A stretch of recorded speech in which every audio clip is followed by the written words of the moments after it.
தன்னுடைய பலம் என்ன என்பது நாட்டு மக்களுக்கு விரைவில் தெரிய வரும் என்று முதலமைச்சர் பன்னீர்செல்வம் தெரிவித்துள்ளார்.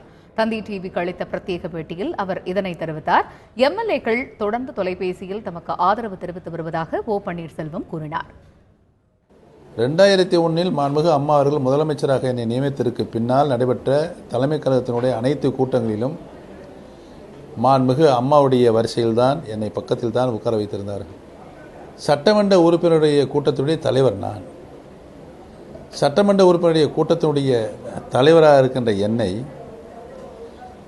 முன்வரிசையில் உட்கார வைத்த பொழுது நான் அதை பெரிதாக மன வருத்தம் அடையவில்லை. இந்த கூட்டம் முடிந்தபன் எனக்கு பல தமிழகத்திலிருந்து பல ஊரிலிருந்து தொலைபேசி மூலமாக பேசினார்கள்.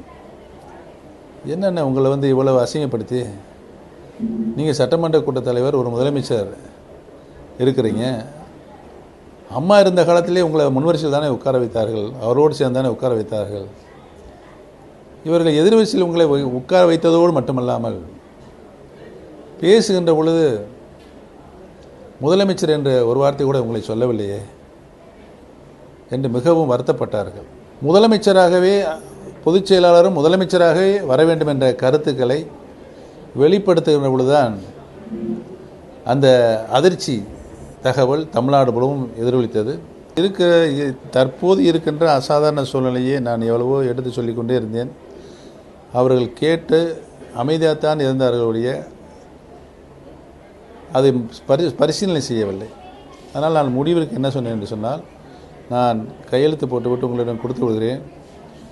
நேராக மாண்புமிகு அம்மாவுடைய நினைவிடத்துக்கு சென்று மாண்புமிகு அம்மாவுடைய நினைவிடத்துக்கு சென்று அங்கு அஞ்சலி செலுத்திவிட்டு என் வீட்டிற்கு சென்று என்னுடைய குடும்பத்தார்கள் அனைவரையும் அழைத்து கொண்டு நான் ஊருக்கு சென்று கொண்டு அங்கே மாண்புமிகு அம்மாவர்களுக்கு நான் ஒரு கோயிலை கட்டி சோசியல் சர்வீஸ் செய்கின்ற மனநிலையை நான் இப்பொழுது அடைந்திருக்கிறேன். அதற்கு நீங்கள் ஒத்துழைப்பு தர வேண்டும் என்று கேட்டு எழுந்தேன்.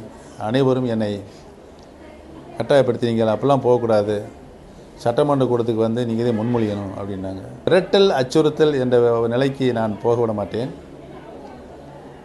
கட்டாயப்படுத்தப்பட்டேன். நான் சட்டமன்ற கூட்டத்தொடர் நடைபெறுகிற பொழுது என்னுடைய பலம் என்ன என்பது நாட்டு மக்களுக்கு தெரியும்.